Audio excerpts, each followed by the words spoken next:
आज का एजेंडा में हम चर्चा करेंगे प्रदेश की भजनलाल सरकार के 1 साल के जश्न की। 1 साल पूरा हुआ, सरकार ने जश्न मनाया। एक और जहां बीजेपी सरकार की उपलब्धियों को लेकर पीठ थपथपा रही है, तो वहीं दूसरी ओर विपक्ष लगातार सरकार को कटघरे में खड़ा करता नजर आ रहा है। इसी को लेकर चर्चा करेंगे। चर्चा करने के लिए मेरे साथ स्टूडियो में मौजूद हैं कांग्रेस प्रवक्ता करणवीर सिंह राजपुरा जी, आपका बहुत बहुत स्वागत है। बीजेपी प्रवक्ता एडवोकेट प्रीति शर्मा जी, आपका भी बहुत बहुत स्वागत है। करणवीर जी, सरकार का 1 साल पूरा हो गया है, सरकार जश्न मना रही है, सरकार उपलब्धियां गिना रही है, क्या कहेंगे? आशीष जी, 1 साल में राजस्थान को कर दियो बुरो हाल और जश्न मना रहे हैं, बहुत ही शर्म का विषय है। राजस्थान का युवा, महिला, किसान, बेरोजगार हर व्यक्ति हताश है। आप देखिए लगातार राजस्थान के अंदर आप अपराध के आंकड़े किस कदर बढ़े। महिला अपराध की अगर मैं बात करूं तो 20,000 से अधिक दुष्कर्म, रेप, छेड़छाड़, इन मुकदमों को तो राजस्थान सरकार जुलाई में ही विधानसभा के अंदर स्वीकार कर चुकी है और ये जो 3 से 4 महीने इनके तो अभी बाकी है। तो आप देखिए हर मोर्चे पर ये सरकार फेल है, चाहे नाबालिग के साथ दुर्व्यवहार की बात हो महिलाओं के अंदर, चाहे वयस्क के साथ इस तरह की बर्बरता की बात हो, इन सभी में भारतीय जनता पार्टी ने 10% की बढ़ोतरी की है। अगर इसको जश्न मनाना है तो सरकार मनाए। किसान की अगर हम बात करें तो डीएपी के समय, बुआई के समय किसानों के पास डीएपी नहीं थी। 12 जिले तो आशीष जी ऐसे हैं जहां पर एक कट्टा डीएपी खाद का नहीं पहुंचा। आप जश्न मना रहे हैं। आप देखिए ये डीएपी के समय, बुआई के समय तो किसानों को डीएपी नहीं दे पाते, सिंचाई के समय ना यूरिया है ना बिजली है, और जब फसल पक जाती है उसके समय किसान एमएसपी और फसल के दाम के लिए लगातार प्रयास करता रहता है, आंदोलन करता रहता है। आज आप देखिए दिल्ली के बॉर्डर पर जाकर किसान बैठा है उसी फसल की मांग, बुआई की और फसल की मांग को लेकर। आप चिकित्सा के अंदर देखिए, आपको बड़ा ही आश्चर्य होगा और शर्म भी आएगी इस भारतीय जनता पार्टी पर, जो सरकार हमारे युवाओं को गलत बलट चढ़ाकर मौत के घाट उतार रही है। 1-2 मामला हो तो चुप भी रह जाए, लगातार इस तरह के मामले जब से इस सरकार का गठन हुआ है लगातार आ रही है। आशीष जी, आप तो ताज्जुब करेंगे, जिंदा व्यक्ति को इन्होंने झुंझुनू में मृत घोषित कर, पोस्टमार्टम रिपोर्ट दिखाकर उसको मृत घोषित कर दिया और 2 घंटे बाद वो व्यक्ति जीवित होकर आज भी घूम रहा है, हंस खेल रहा है। तो आप देखिए सरकार की हताशा, इस सरकार का आप बिल्कुल आपके पास अगर आप और देखेंगे तो राजस्थान की जनता के लिए जश्न, 1 मिनट आशीष जी, बिल्कुल, इस राजस्थान की जनता के लिए जश्न मनाने का काम नहीं है, ये तो इन्होंने मातम जैसा माहौल बना के रखा है। ठीक है, लेकिन रेगिस्तान वाला इलाका है, मरुस्थल है, मरु प्रदेश है, जहां पर 100% घरों में नल से जल पहुंचाने की बात कही जा रही है। प्रधानमंत्री ने आज कार्यक्रम में कहा कि ये फोटो मोहनलाल यादव और भजनलाल शर्मा की याद रखी जाएगी। उन्होंने ईआरसीपी और कालीसिंध चंबल परियोजना का उन्होंने शुभारंभ किया है, लोकार्पण किया है, शिलान्यास किया है। तो ऐसे में क्या यह है प्रदेश के लिए एक कल्याणकारी योजना नहीं है? बेशक आशीष जी, भजनलाल जी की, मोहनलाल जी की, प्रधानमंत्री नरेंद्र मोदी जी की फोटोएं जनता याद रखेगी और उनके इस कार्यकाल को भी याद रखेगा। आज यहाँ का किसान हताश है, कर्मचारी निराश है और राजस्थान का कर दिया इन्होंने सत्यानाश है। आप देखिए लगातार जब से इस भारतीय जनता पार्टी का गठन हुआ है, ये आज जिस चीज का उद्घाटन करने आए थे हमारे आदरणीय प्रधानमंत्री नरेंद्र मोदी जी दादिया सांगानेर के अंदर, तो पूरी राजस्थान की जनता, एवन टीवी के दर्शक जानना चाहते हैं कि हर घर नल के अंदर नल तो है कहाँ, जल है कहाँ, कितना जल मिलने वाला है, क्या एमओयू साइन किया है, कौन सा कुंडली के अंदर गुड़ फोड़ने की कोशिश की है, ये बताते चलें। आज बता के जाते नरेंद्र मोदी जी कि हमने तो ये तय किया है, इतनी तो किसानों को सिंचाई के लिए जल मिलेगा, इतना पेयजल की व्यवस्था की जाएगी। 12 जिलों के साथ इन्होंने लगातार 4 करोड़ जनता के साथ धोखा करने की कोशिश की है। वोट की ठगी ये पहले कर चुके हैं और अब वाहवाही और फोटोबाजी का काम, लगातार ड्रामेबाजी का काम भजनलाल की सरकार 1 साल से निरंतर करते आ रही है। जनता हेलीकॉप्टर का धुआं उड़ाकर जनता का धुआं निकालने का काम इन्होंने किया है। ठीक है, एडवोकेट प्रीति शर्मा जी, लगातार जिस प्रकार से विपक्ष के आरोप हैं, किसान हताश है, युवा निराश है और पूरा प्रदेश जिसका सत्यानाश कर दिया है, तो वहीं दूसरी ओर आप कह रहे हैं कि हर घर नल से जल पहुंचाएंगे, योजनाओं का शुभारंभ कर रहे हैं, लेकिन विपक्ष को रास नहीं आ रही है। विपक्ष को रास आ भी नहीं सकता क्योंकि विपक्ष उपचुनाव के, वही चुनाव में तो हारे ही थे, उपचुनाव में इन्होंने, और आप देखेंगे कि उपचुनाव में भी ये हार चुके, और इन्होंने अगर हमारी सरकार को नकारा होता तो उपचुनाव हम जीते नहीं होते। 7 में से 5 सीटें आज हमारे पास हैं। दूसरी चीज ये बात कर रहे हैं कि ईआरसीपी की योजना, अगर नरेंद्र मोदी जी केवल फोटो दिखा के गए, फोटो दिखा के नहीं गए भाई साहब, साइन करके बाकायदा जिस पर्टिकुलर एमओयू की आप बात कर रहे थे उसको सार्वजनिक करके गए हैं। केंद्र सरकार की, मध्य प्रदेश की और राजस्थान की जो ईआरसीपी योजना है उसके एमओए को, यानी कि आप मेमोरेंडम ऑफ एग्रीमेंट की बात करें तो उसको सार्वजनिक करके गए हैं। तो ये तो हो गई ईआरसीपी की बात। अब बात कर रहे हैं ये महिला सुरक्षा को लेके, तो मैं तो आपसे ये पूछना चाहूंगी कि आपके शासनकाल में कितनी महिलाएं सुरक्षित थी? जब आपके मंत्री जी कहते थे बात बात में कि ये तो मर्दों का प्रदेश है, आपके मुख्यमंत्री जी विधानसभा में खड़े होकर कहते थे 75% तो फर्जी रेप के केसेस उसमें एफआईआर दर्ज कराई जाती है, तो बलात्कार की घटनाओं को उन्होंने फर्जी बता दिया। यहां पर कम से कम आप ये देखेंगे कि जब से हमारी सरकार आई है वो प्रतिबद्ध है महिला सुरक्षा को लेके। अभी रिसेंटली रोडवेज की बसेस में पैनिक बटन का एक सिस्टम शुरू किया गया है, एक गठन किया गया है महिला स्क्वाड का, तो ये सारी महिला सुरक्षा के लिए है। आप बात कर रहे थे नए कानूनों को लेके, आप परेशान होते हैं कि नए कानून आएंगे तो ये इंप्लीमेंट नहीं हो सकते, धरातल पर नहीं आ सकते। आप देखेंगे चंडीगढ़ पहला राज्य बन गया धरातल पर आने में, और अब हम अपने नए कानूनों को यहां पर राजस्थान में भी उसी तरीके से एग्जीक्यूट कर रहे हैं। लगातार हमारी कार्रवाइयां चल रही हैं, केंद्र सरकार और राज्य सरकार दोनों मिलकर केंद्र सरकार की स्कीमों को यहां पर धरातल पर लेकर आ रही हैं। ये इनको हजम नहीं हो रहा। रोजगार की बात कर रहे हैं तो आपके शासनकाल में कितनी भर्तियां निकली, लेकिन वो पंचवर्षीय योजना बन के रह गई। कितनी भर्तियों पर आपने देखा था कि पेपर लीक के मामले सामने आए, एसआईटी गठित हुई तो पता चला कि भाई कितने लोगों ने पेपर लीक के मामलों में कौन कौन शामिल था, कितने लोग जेल के अंदर गए। ये दूसरा उदाहरण मैं आपको बता देती हूँ। अभी रिसेंटली इतने सारे पेपर हो चुके हैं और भर्तियां निकल चुकी हैं, तो रोजगार के लिए भी हम प्रतिबद्ध हैं, महिला सुरक्षा के लिए भी हम प्रतिबद्ध हैं, किसानों को फंड देने के लिए भी हम प्रतिबद्ध हैं, किसानों को भी हमने खातों में पैसा पहुंचाया है। दूसरी चीज हम बात कर रहे थे, आप किसकी बात कर रहे थे? दूसरी चीज आप बात कर रहे थे कि सड़क, आप विद्युतीकरण की बात करें, आप सोलर पैनल की बात करें, आप सड़क परियोजना की बात करें, आप ईआरसीपी की बात करें, हर घर तक पानी पहुंचाने की बात करें, आप महिला सशक्तिकरण की बात करें, तो स्वयं सहायता समूहों को हमने करोड़ों में फंड उनके लिए भी दिखाया है। तो हमें केवल दिखाना नहीं है, ये चीजें हम धरातल पर लेकर आ रहे हैं और हमारी सरकार लगातार 20,000 का आंकड़ा आपने विधानसभा में स्वीकार किया, वो किस बात का आंकड़ा था? महिला अपराध की बात करणवीर जी, पहली चीज तो आप तथ्यों पे बात करें।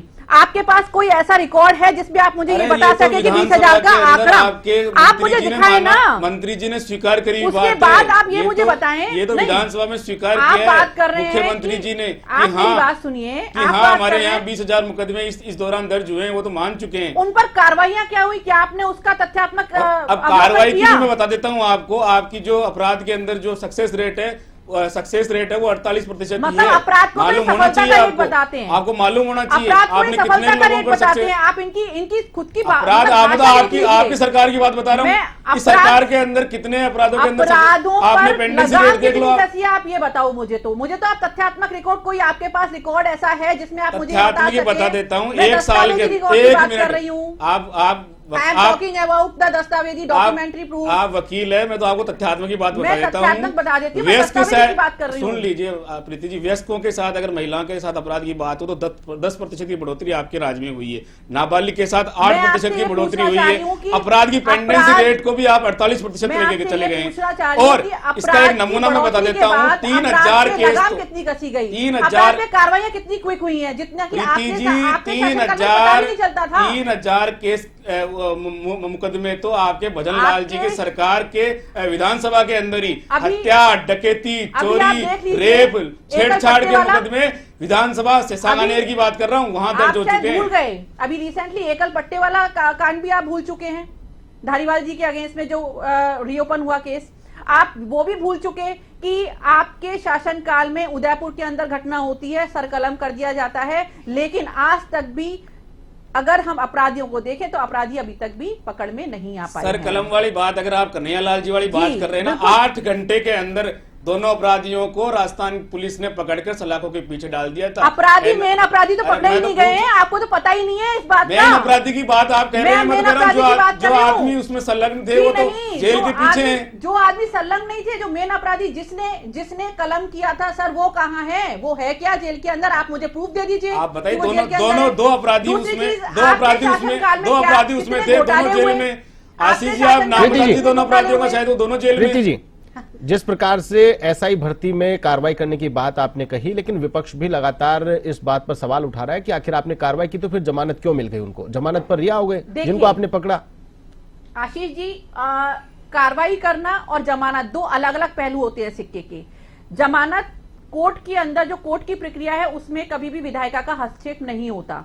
डॉक्यूमेंट के बिहाफ पर क्या कंडीशन रही, क्या ऑर्डर है उसके अंदर, उसको देखने के बाद ही हम बता पाएंगे कि। लेकिन कांग्रेस तो कह रही है कि सख्त से सख्त कानून बनाया था उनकी सरकार ने, गहलोत सरकार ने ऐसा कानून बनाया था कि नकल माफियाओं के छक्के छूट जाएंगे। वो इस प्रकार का कृत्य करने से पहले 3 बार सोचेंगे। छुटाने होते तो नकल माफिया घूम क्यों रहे होते? इनके शासनकाल में तो एक भी पेपर ऐसा नहीं रहा जो पेपर लीक ना हुआ।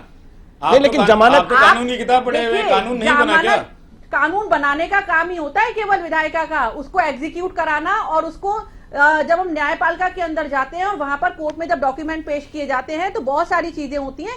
आप जमानत की किसी भी कंडीशन में बात करें, अगर जमानत एज ए एडवोकेट मैं आपको बता देती हूँ कि जमानत जो चीज है वो न्यायालय का विवेकाधिकार होता है। उन्होंने किस आधार पर जमानत दी है वो आधार देखने पड़ेंगे, उसके बाद ही मैं न्यायालय की किसी भी कार्रवाई पर टीका टिप्पणी कर पाऊंगी, क्योंकि न्याय के लिए हम बैठे हुए हैं, न्याय के लिए हम प्रतिबद्ध हैं। तो न्यायालय की किसी भी कार्रवाई पर टीका टिप्पणी यहाँ पर सार्वजनिक मंच पर करना ये उचित नहीं है।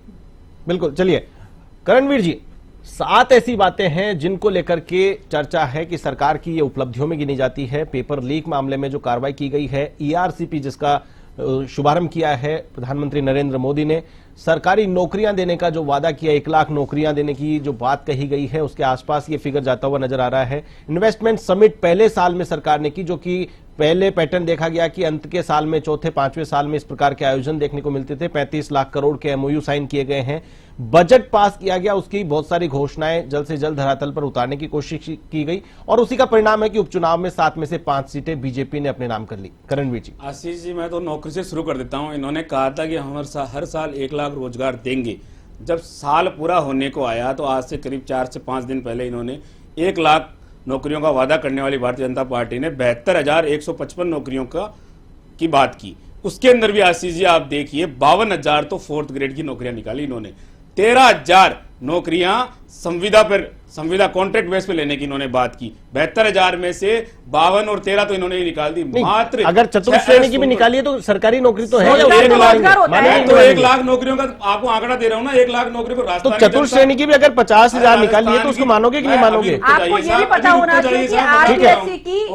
चलिए बता दीजिए। आ रहा हूँ ना, आपको बता तो रहा हूँ। राजस्थानी जनता जाने तो सही 1 लाख नौकरियों का आंकड़ा क्या है। 72,000 की 1 लाख की बात करके 72,000 इन्होंने आंकड़ा दिया। उसके अंदर भी 52,000 4th ग्रेड की थी। उसके बाद में 13,000 संविदा कर्मचारियों को नियुक्ति देने की बात की।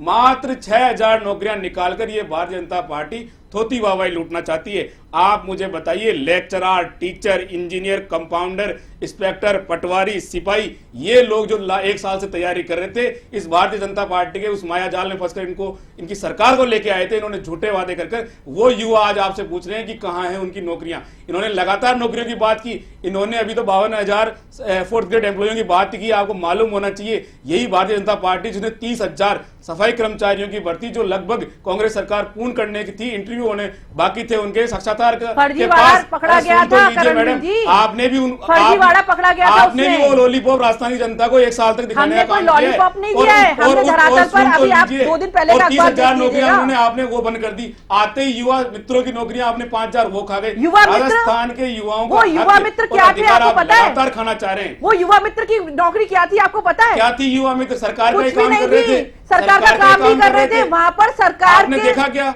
युवा मित्र क्या थे मैं बता देती हूँ आपने आपको। कोई जांच कराई क्या? जांच कराने की आवश्यकता नहीं है भाई साहब। कांग्रेस ने लागू कर दी इसलिए हटा दो। चिरंजीवी कांग्रेस ने लागू कर दी इसलिए हटा दो। जांच करने की आवश्यकता नहीं है। वो युवा मित्र के नाम पर आप टैक्स पेयर के पैसे को किस तरीके से लुटा रहे थे और वो युवा मित्र क्या कर रहे थे मैं बता देती हूँ आपको। ट्विटर पे, फेसबुक पे, सोशल मीडिया पे इनके फॉलोअर्स बढ़ाने का काम कर रहे थे और इनकी पोस्ट को रीट्वीट करने का काम कर रहे थे। युवा मित्र का काम अगर शायद भारतीय जनता पार्टी के प्रवक्ता साहब अगर युवा मित्र की बात बिल्कुल आज मेरे 5,000 युवा मित्र और उनके परिवार राजस्थान के वासी सुनना चाहते हैं कि ये भारतीय जनता पार्टी युवा मित्रों का ये काम थे। आप जाइए सचिवालय के अंदर ग्रामीण क्षेत्रों के अंदर आप जाइए, आप पता करके किस तरह युवा मित्र लगातार उनकी सहायता कर रहे थे। गरीब की, बेरोजगारों की, महिलाओं की, विधवाओं की 6-6 महीने से केंद्र की एक भी योजना तो आप लेकर नहीं आ पाए। चलिए पेंशन लेके आप बैठे हैं और आप दूसरी योजना सरकार के ठीक है करणवीर जी, दूसरी योजना आप केंद्र की एक भी योजना को तो धरातल पर नहीं उतार पाए। ईआरसीपी योजना का शुभारंभ किया गया है, क्या ये एक सरकार की उपलब्धि मानी जाएगी या नहीं मानी जाएगी? करणवीर जी। आशीष जी, कैसी उपलब्धि मानी जाए? मैं तो जिस दिन से ये भारतीय जनता पार्टी ने इसकी घोषणा की है कि हमारा करार हो गया, पूरा विपक्ष सबसे पहले तो राष्ट्रीय परियोजना घोषित करना केंद्र की ओर से, क्या ये उपलब्धि है कि नहीं? कहाँ किया है राष्ट्रीय परियोजना घोषित? आशीष जी आप देखिए ना, आप बता तो दीजिए, कहाँ कोई डॉक्यूमेंट्री है क्या? ईआरसीपी साइन हो गया, एक समझौता साइन हो गया। अब आप मैं तो लगातार होमवर्क करके नहीं आए, होमवर्क पूरा है मैडम जी, पूरा विपक्ष है ना, चाहे लोकसभा चुनाव की बात हो। ईआरसीपी की योजना को आज सार्वजनिक किया है, आज से आप बताइए ना कितना 2 महीने पहले पानी राजस्थान लेगा? पत्रकार ने ये पूछा था, आपसे पूछ रहा हूँ मैं, तो आपको होमवर्क करके आए, आप बता दीजिए एमओयू आप दिखाई जाएंगे तो मैं उनको भी आपके चैनल के माध्यम से बताना चाहती हूँ एवन टीवी सार्वजनिक कर दीजिए, हो चुकी एवन टीवी से पूछ रहा हूँ। बिल्कुल सार्वजनिक डॉक्यूमेंट होना अलग बात है, लेकिन राष्ट्रीय परियोजना का दर्जा मिल चुका है। करणवीर जी ये आप अपडेट कर लीजिए, राष्ट्रीय परियोजना का दर्जा दिया जा चुका है। प्रतिशत पानी राजस्थान को, प्रतिशत पानी नहीं, आपको ये डेटा अगर मालूम नहीं चला है तो इसका मतलब ये नहीं है कि राष्ट्रीय परियोजना घोषित नहीं की गई है। अधूरी बात कर राजस्थान की जनता को ठगने का काम। चलिए चर्चा, जिस प्रकार से 7 उपलब्धियां मानी जा रही है उसी प्रकार से 4 बड़ी चुनौतियां भी बीजेपी के सामने मानी जा रही है। नए जिले बनाए गए थे गहलोत सरकार के अंतिम 6 साल का यह फैसला, माफ कीजिएगा 6 महीने में ये लिया गया फैसला था और रिव्यू करने की बात की गई है, लेकिन इस रिव्यू का काम भी अभी तक 1 साल पूरा हो चुका है। ये रिव्यू करने का काम पूरा नहीं हो पाया है और अभी भी जनता असमंजस में है। कई सारे काम प्रभावित हो रहे हैं, कलेक्टर कौन लगेगा, फाइनेंस कहां से मैनेज होगा, कौन से जिले में कौन है, ये नया जिला है कि पुराना जिले में ही वो वापस होगा। चर्चाएं ये हैं कि तकरीबन आधा दर्जन जिले हैं जिन्हें वापस खत्म करने की प्लानिंग की जा रही है भजनलाल सरकार की ओर से। आशीष जी मैं आपको क्लियर कर दूं कि ये 1 साल जो हम कह रहे हैं, देखा जाए तो 1 साल अभी तक हमारी सरकार को मिला नहीं है, क्योंकि विधानसभा चुनाव के बाद, शपथ ग्रहण के बाद तुरंत ही आप देखेंगे लोकसभा चुनाव आ गए, तो जो आचार संहिता लगती है उसमें सारे काम बंद हो जाते हैं, तो कई काम प्रभावित होते हैं। इसी को लेकर आपको पता होगा वन नेशन वन इलेक्शन पर जोर दे रहे हैं। आज कैबिनेट में बिल रखा भी गया और उस पर वोटिंग भी हुई है, उस पर चर्चा भी होगी आगे। तो ये वन नेशन वन इलेक्शन वाला बिल एक मुद्दा। और लेकिन इसमें मैं आपसे इससे जुड़ा हुआ एक सवाल और आपसे मैं कनेक्ट करना चाहता हूं। आपने कहा कि वन नेशन वन इलेक्शन को लेकर के सरकार काम कर रही है, तो फिर भजनलाल सरकार को वन स्टेट वन इलेक्शन पे काम करने की जरूरत क्या थी? क्यों समय खर्च करने की जरूरत थी? जब आपकी पार्टी की सरकार केंद्र में इस ओर कदम उठा रही है तो उसे तो फॉलो करना था केवल। आपको राज्य के लिए अलग से व्यवस्था करने की क्या जरूरत थी? जब पूरे देश में एक साथ चुनाव होने जा रहे हैं, वहां पर पूरी एक्सरसाइज चल रही है सेंटर में, तो प्रदेश में क्या जरूरत थी? मैं बता देती हूँ, इसमें डिफरेंस है। डिफरेंस ये है कि वन नेशन वन इलेक्शन में जो माननीय रामनाथ कोविंद जी ने की कमेटी ने जो सुझाव रखे थे, उन सुझावों पे अगर हम गौर करेंगे तो विधानसभा लोकसभा के चुनावों को एक साथ कराने की बात हुई थी और 100 दिन के बाद में दूसरे चरण में जो स्टेट बॉडी है, निकाय चुनाव जिसे हम बोलते हैं, उनकी बात हुई थी। तो इसी बिहाफ पे ये काम आगे चल रहा था। तो आप जब बात करें कि भाई 1 साल भजनलाल सरकार को मिल गया, तो ऐसा नहीं है। माननीय मुख्यमंत्री जी को जितना समय मिला उतने समय में आप देखेंगे लगातार कोई ना कोई काम चल रहा है, चाहे वो राजधानी राजस्थान हो, चाहे वो ईआरसीपी योजना हो, चाहे वो विद्युतीकरण को लेके हो, चाहे वो सोलर पैनल को लेके हो, चाहे वो महिला सुरक्षा को लेके हो। जुलाई में नए कानून लागू हुए, तो नए कानून लागू करना और उनको धरातल पर लाना, वो भी एक बहुत बड़ा चुनौती तो रहती ही है, क्योंकि पुलिस डिपार्टमेंट जो इससे जुड़ा हुआ है, न्यायपालिका जो उससे जुड़ी है, उन तक उन कानूनों को पहुंचाना, उनको उसकी नॉलेज कराना, उसके लिए शिक्षण की व्यवस्था कराना, तो बहुत सारी चीजें होती हैं।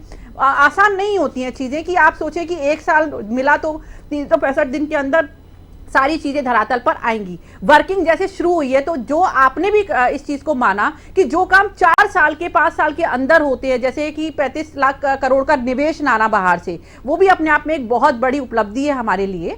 और महिला सुरक्षा की अगर हम बात करेंगे, तो जैसे कि मेरे बड़े भाई ने बोला कि नहीं आपके राज्य में तो ये अपराध की संख्या बढ़ रही है। आप ये देखिए कि अपराध की संख्या बढ़ना और उस पर कार्रवाई होना, कोई अंतर आया कि नहीं आया? कुछ दिनों पहले ही एक रेप पीड़िता टंकी के ऊपर चढ़कर गुहार कर रही थी। आप मानते हैं कि नहीं मानते हैं इस बात को कि अपराध की जब घटनाएं होती हैं तो आपराधिक घटनाओं के बाद कहाँ नहीं सुनी जा रही है थाने में, तुरंत त्वरित कार्रवाई होती है। एफआईआर दर्ज नहीं हो रही है, जो जिस कानून को आज की कांग्रेस डेट लेके आई थी कि में आप अनिवार्य ये तो कह ही नहीं सकते कि वो एफआईआर दर्ज नहीं हो रही है। आप कह आज रहे की डेट में आप ये शब्द तो बोल ही नहीं सकते कि एफआईआर दर्ज नहीं हो आप रही। जाइए ना क्योंकि गांव FIR ढाणी दर्ज तहसील में होने के जाएंगे लिए तब मालूम चलेगा कि FIR दर्ज देश के होने अंदर के शासन लिए प्रशासन victim की को क्या थाने तक हालात आने की है, किस आवश्यकता तरह का लॉ नहीं एंड ऑर्डर है। ऑनलाइन व्यवस्था है, जो नया कानून हमारा आया है वो इसीलिए है कि एफआईआर दर्ज होने के लिए थाने तक विक्टिम को जाने की आवश्यकता नहीं है, फोन पर भी एफआईआर दर्ज की जा सकती है। तो ऐसा नहीं है, आप मानना नहीं चाहे वो बात अलग है, क्योंकि आपका, मैंने कहा ना, आपका होमवर्क कंप्लीट नहीं कमरों है। में बैठकर एक बात करना अलग विषय है, पर राजस्थान की करणवीर जी, ढाणी के अंदर मैं जाकर आप आपको महिलाओं बार-बार से मिलिए, बोलूंगी, आप लगातार मैं देखिए किस आपको तरह से बार-बार वो पीड़ित बोलूंगी कि प्रताड़ित हो अगर रही है। महिलाएं प्रताड़ित होती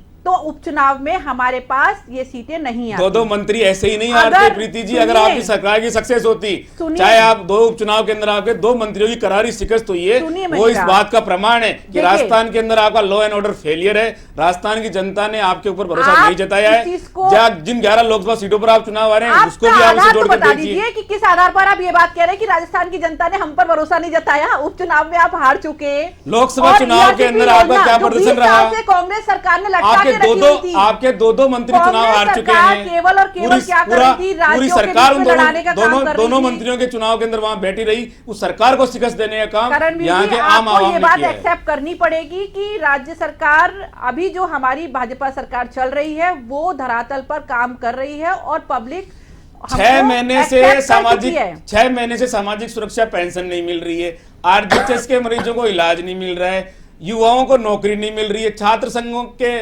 मेरे साथियों का चुनाव आपकी सरकार ने नहीं कराया है। तो चुनाव तो आपकी सरकार ने बंद कर दिए थे। आपको मानना पड़ेगा, गहलोत सरकार ने बंद कर दिए, बैन गहलोत सरकार ने। करणवीर जी, ऐसे कैसे माना जाएगा? छात्र संघ के चुनाव में बैन तो कांग्रेस ने। उस समय विधानसभा के चुनाव थे, लेकिन बैन तो उस समय लगा था ना। आप बैन ही होता है आप ना। खोल देते ना, आपने वादा करके आए थे ना आप छात्राओं को, चलिए, आपने करा उनके साथ ठीक है। धोखाधड़ी, विश्वासघात करने का काम किया उनको। चलिए, एडवोकेट प्रीति- अगर विश्वासघात किया होता तो उपचुनाव में प्रीति हमें शर्मा लेके जी, क्यों आते? अरे तो दो मंत्रियों को चुनाव हराना, लोकसभा के अंदर हम तो आप ये ही करारी पूछ रहे हैं शिकायत, आपसे कि अगर- उसको अगर किस मायने से मानेंगे आप? विश्वास नहीं किया होता तो लेकर क्यों आते? प्रीति जी, उपचुनाव जीतने का ट्रेंड आप भी जानते हैं, आपको सरकार पता के है, 2 फेवर दिन में पहले रहता का है। अखबार उठा के अगर देख आप- लीजिएगा, अगर आपके अखबार पूरा मंत्री- भरा पड़ा है अगर रोजगारों आपके से। मंत्री जीत के आते ना, तब मैं मानता कि आपके यहाँ सरकार और के अभी ऊपर जितने पेपर लोगों हुए ने उनमें पेपर दायित्व लीक का किया। कोई मामला सामने नहीं आया है। आप आदिवासी की परीक्षा का पेपर तो सेफली करा नहीं पाए प्रीति जी, आप कह रहे हैं बात पेपर कर लीक रहे नहीं हो हैं? पाया, और आप करणवीर नीट जी- को भूल गए क्या? आप नीट को भूल गए क्या? आप नीट- पेपर लीक की समस्या के अंदर मैं सुनिए। आपको पुनः बता दूं, ये पूरे देश की समस्या है, उसके अंदर भारतीय जनता पार्टी उसको कराने में विफल रही है। कानून लागू हो चुका चाहे है। गुजरात की, कहाँ लागू हो चुका है? राजस्थान में लागू हो हुआ चुका है। है। ये तो भला राजस्थान में मानिए नहीं, आप केंद्र राजस्थान सरकार ने सरकार लागू किया का है। कि पूरे आप देश का देखिए ध्यान, ना। पूरे देश का ध्यान इस राजस्थान की कानून लागू हो पूरे चुका राजस्थान की है। सरकार ने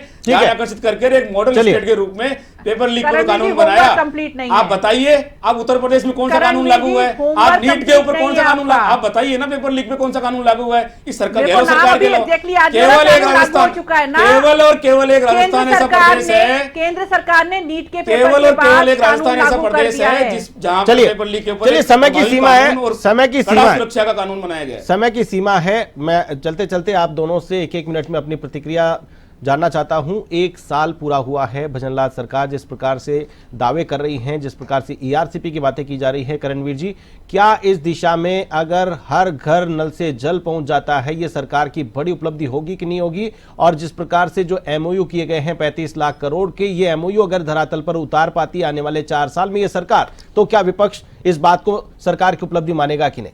आशीष जी, इस पर्ची के लाल भजनलाल को सबसे पहले राजस्थान की जनता से क्षमा मांगनी चाहिए। उन्होंने जिस तरह से राजस्थान का सत्यानाश किया है, चाहे कानून व्यवस्था की बात कर लीजिए, चिकित्सा व्यवस्था की बात कर लीजिए, आज हमारे बच्चों को चूहे कुतर के खा रहे हैं, उनसे उनकी मौत हो रही है, ये सब गंभीर विषय है। और लगातार जिस तरह से आप लॉ एंड ऑर्डर देख लीजिए, किसानों की हालत देख लीजिए, इन तमाम तरह के मुद्दों पर भारतीय जनता पार्टी फेल हुई है। और इस 1 साल का जश्न नहीं, इनको इस 1 साल से सबक लेना चाहिए। सबक इस बात का लेना चाहिए कि जिस तरह का झूठ इन्होंने राजस्थान की जनता के साथ बोला है, आने वाले समय में उस झूठ की पूर्ति करे। छात्र संघों को छात्रों को चुनाव करा के दे, किसानों को उनकी फसल का उचित मूल्य दे, खाद डीएपी की व्यवस्था कराए, महिलाओं को सुशासन दे। जिस तरह के अपराध लगातार गांव ढाणी के अंदर हो रहे हैं, उनके ऊपर पाबंदी लगाने का काम करे। ये भारतीय जनता पार्टी की अंधभक्ति को इनको खत्म कर देना चाहिए। प्रीति शर्मा जी, जिस प्रकार से करणवीर जी कह रहे हैं कि सरकार को जश्न नहीं, क्षमा मांगनी चाहिए, जो मांगे हैं जनता की वो पूरी करनी चाहिए। माध्यम से और करणवीर जी को यही कहना चाहूंगी कि इनका होमवर्क बिल्कुल कंप्लीट नहीं है, क्योंकि जहां तक ईआरसीपी योजना की बात करें थे वो सार्वजनिक हो चुकी है। विद्युतीकरण आप की तो बात बताते करें चले ना तो कितना विद्युतीकरण पानी की मिलने बात वाला है करें, राजस्थान को। आप मेरे होमवर्क को आगे आपको इतनी आयुष्मान चिंता है योजना की प्रीति बात जी। करें, ठीक है, प्रीति जी, आप आपको इनके मेरे होमवर्क होमवर्क की को चिंता साइड है। में करके मैं तो आपसे ठीक है, पूछ रहा हूँ। करण जी आप रुकिए, बताइए, करणवीर जी सुन लीजिए, जानना करणवीर जी सुन लीजिए, एक मिनट में, एक मिनट, समय की सीमा है, एक मिनट में, करणवीर जी सुन लीजिए, बता तो रही हूँ। करणवीर जी के होमवर्क को साइड में रखिए। आप तो ये बताइए, एक साल में जो काम किए हैं, क्या ये काम आने वाले 5 साल में, 4 साल में जनता के बीच में पहुंच जाएंगे? क्या ये 35 लाख करोड़ के एमओयू धरातल पर उतरकर जनता को लाभ दे पाएंगे? बिल्कुल दे पाएंगे, धरातल पर उतरेंगे और हम प्रतिबद्ध हैं महिला सुरक्षा के लिए, हम प्रतिबद्ध हैं रोजगार देने के लिए, युवाओं को हम प्रतिबद्ध हैं विद्युतीकरण के लिए, किसानों को बिजली देने के लिए, हम हर चीज के लिए प्रतिबद्ध हैं और हमारी सरकार लगातार इस दिशा में काम कर रही है और सक्सेसफुली काम करती रहेगी। आगे आने वाले 5 साल की नहीं, मैं आने वाले टाइम में 5 साल के बाद जब चुनाव होंगे तब भी हमारी सरकार आएगी, ये मैं आपके चैनल 2047 का विजन रख रहे हैं? बिल्कुल 2047 का विजन चल रहा है। तमाम जानकारी साझा करने के लिए करणवीर जी कुछ कह रहे हैं संक्षेप में? 2047 का आशीष जी इसलिए विजन रख रहे हैं कि 2029 और 2028 के अंदर सरकार इनके पास बताने के लिए कुछ नहीं होगा। चलिए ठीक है, देखना दिलचस्प होगा। तमाम जानकारी के लिए, आज की चर्चा में शामिल होने के लिए आप दोनों मेहमानों का बहुत बहुत शुक्रिया।